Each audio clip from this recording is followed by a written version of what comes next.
and children too. We see compassion is as much a part of our nature as the drive to survive, and maybe more important. So suddenly, in the wake of natural disasters, the world shifts, and we know what we need to do on a certain level. We need to do what Jesus said. We need to change. We need to change. And we need to change in at least 3 ways.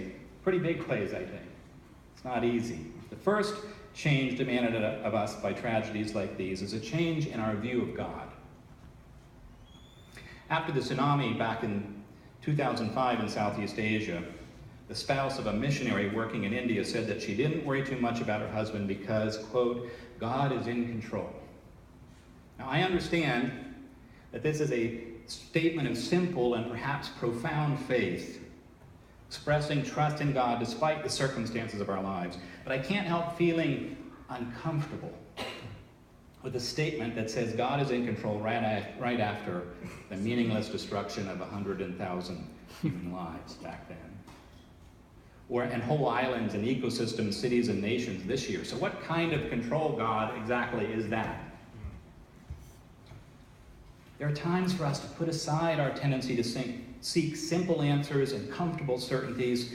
Faith that is deep is neither comfortable nor altogether certain.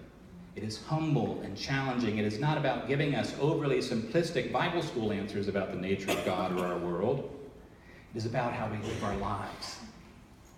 It's about how we live our lives in response to the mystery of life.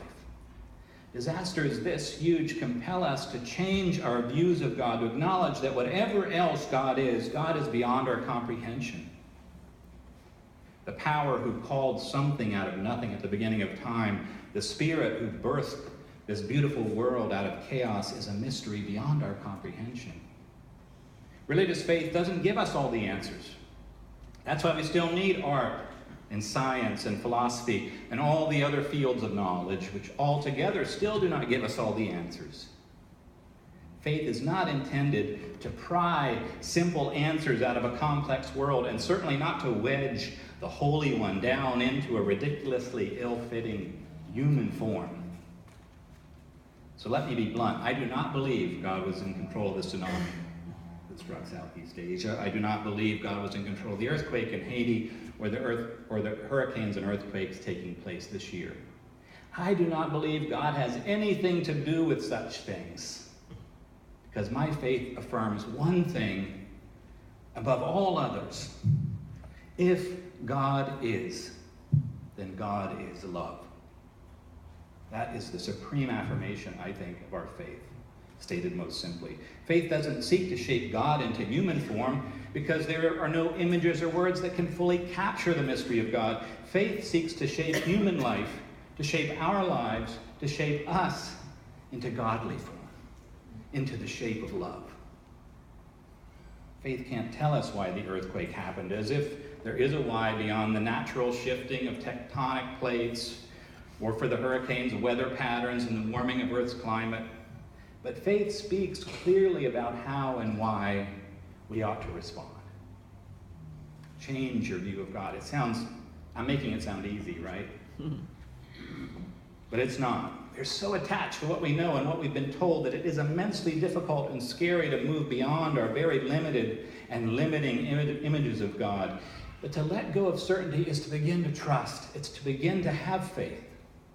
It is to begin a journey that can free us and transform us completely.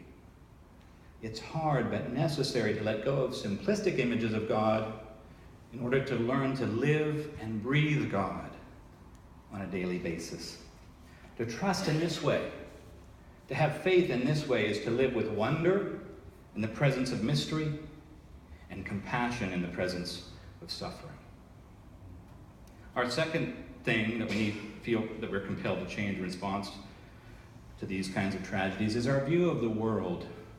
In the mix of the many thousands upon thousands of rich and poor, old and young, parents and children who've been caught up in these disasters, we see, if we're honest, we see ourselves.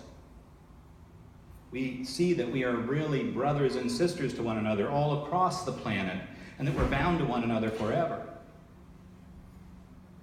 For just as for just a moment, it's clear that what Martin Luther King Jr. once said is true. We are caught in an inescapable network of mutuality, tied in a single garment of destiny. Whatever affects one directly affects all indirectly.